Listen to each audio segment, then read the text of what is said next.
For those of you who don't know, Joe Rogan has one of the most popular podcasts on the planet.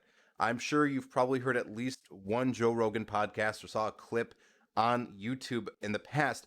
Surprise, surprise, there have been quite a few magicians on Joe Rogan I didn't know about. There was David Blaine and Banachek that I know about, and a couple of others. So today we're going to watch Banachek's podcast interview with Joe Rogan, and I'm going to react to it. Stay tuned. Oh, before we do that, we should probably thank our patrons Minnie, Jordan, Javier, Don, and Jamie. Thank you all so much for being patrons of this channel.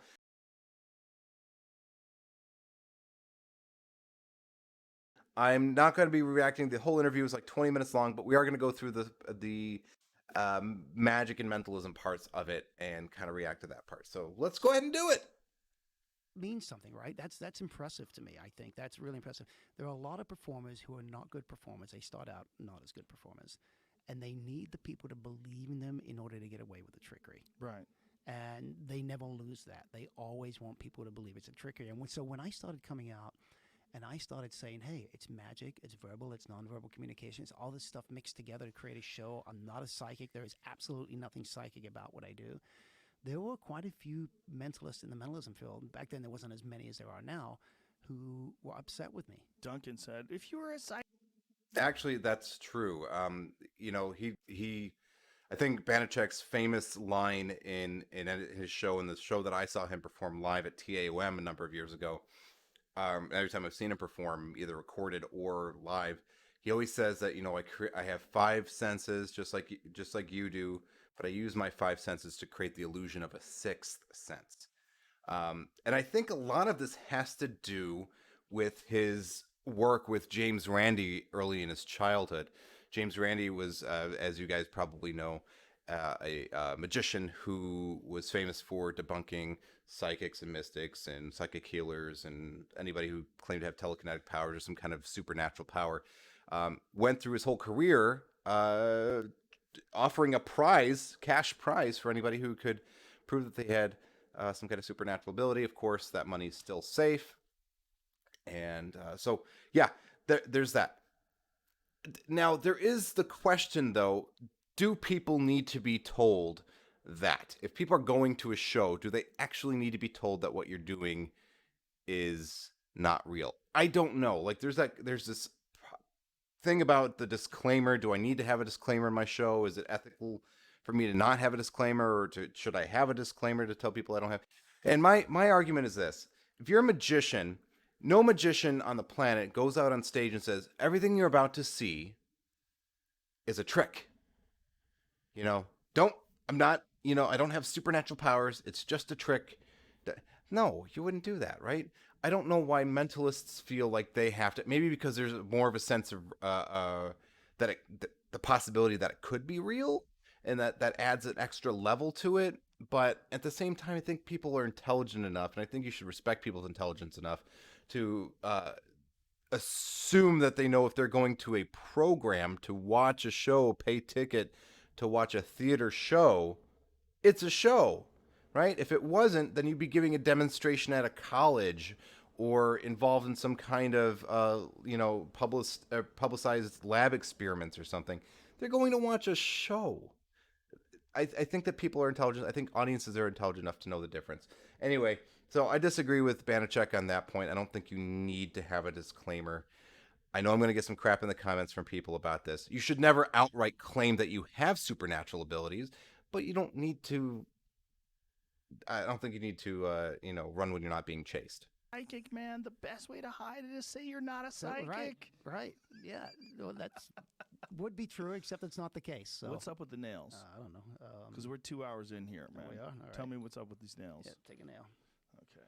All right. So this is what I want you to do. You're going to have to describe what's happening. Okay. So this is one of the very first things I started doing, Joe, is this. Like the nail. I want you to look at the nail. You're holding a nail. And I want you to watch what happens. Okay. I'm watching what happens. Oh, my God. You're bending it. This is incredible. You're bending it. And as you can see, the nail is actually slowly bending. Outrageous. Bending. I like how you're shaking your hand, too. Yeah. Showing your powers. And the thing about that, take a look at it. It's not a trick nail. I don't know if Joe Rogan is being is being sarcastic here or not. I would hope that he's not being just a straight up jerk, but it sounds like he's being a little patronizing. I hope he's not being.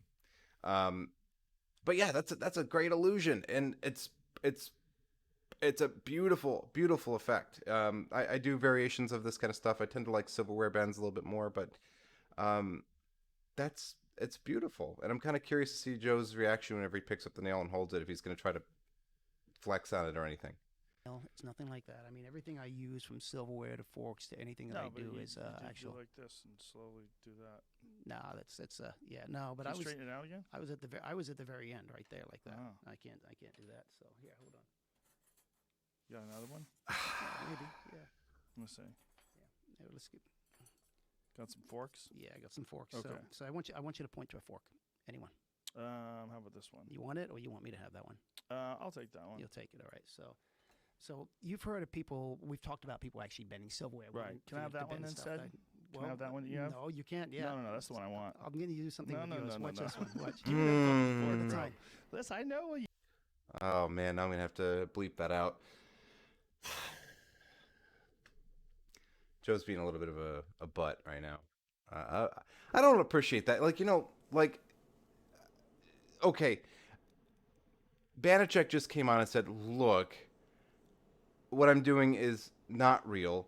I disclaim that in my program, right? Which I don't necessarily agree with. But he's saying, look, I know that you know that I know that I know that you know that this is just an illusion. Everything I'm doing is a trick. And Joe is kind of being a bully right now, and I don't really like that. I don't like that combative nature of that. It's like, look, it's just for fun. Like, why do we need to? I don't know. I don't know. It leaves a bad taste in my mouth. That I enjoy Joe Rogan's programs. I like his his programs, and I watch a decent amount of his podcasts just to get a different perspective or see what's kind of the zeitgeist right now. And but man, I'm not liking his behavior on this. I think it's a little butt-headed. What are you doing? Give me that fork. Yeah, you got a fork that's a fork. No, you can have that fork. Joe, let's take your fork. Watch. Joe, I'm trying to get this fork Joe, to bend. you're not watching. Yeah, This was your fork. incredible. Trying to get this bend. Ah. What kind of techniques are you using, sir? These You are not can't tell me. These are yours. They're not trick forks. Well, we're gonna eat with these. I from now promise. on Those in are actually 100% genuine forks. here. And they are. But you can't tell me how you're doing it. It's sleight of hand. That's as much as I can tell you. Okay, let me do it again so I can watch one more time. You want to watch one more Yeah. time? Okay. I was hoping All you right. had like a fake fork. but No, they're no, real, no. These are legit forks. It's ladies and easier gentlemen. if I was. Okay, now he's trying to backtrack it a little bit. I think he realizes that he was a little bit too aggressive, and now he's kind of going, maybe I need to walk that back a little bit and try to be a little bit more complimentary or whatever. So, or I I appreciate the effort that he's making there, but it's just like, like don't do that. Don't invite a guest on your program and then treat them that way. Magicians have to deal with that all the time. If you've seen my videos on way back, if you watch my 20-year series videos, you notice that I've had to deal with this too, and I have it on tape of me having to deal with this kind of stuff. It's like, look, I'm freely giving to you of a entertainment or a gift, right? I'm not trying to start a religion. I'm not trying to tell you, I'm not trying to sell you anything. I'm just doing some magic for you or something. So why are you being so combative? And I think that some people take it as an insult to their intelligence, or they feel like if they can't figure it out that they're not smart, which is not true. But I think that some people do get that kind of, I need to defend my own sense of self or my own insecurities. And I wish that he was being. I appreciate that he's trying to walk it back. I think he's realized that he's been a little bit too harsh. But like, this is a guest on your program. Don't come at him that way, Joe. I don't know. Sitting with Watch, you. I'll show you. It's actually no. It's easier if I'm sitting with you. So let's do. Yeah, here people can tell. Yep. So watch this one. Ready? Here we go. Watch it Okay, right, I'm right watching. here. Okay. So I'm going to shake it like that. Right. You know what? Let's do it this way. Can you? Is there a way? Can I move this? Yeah.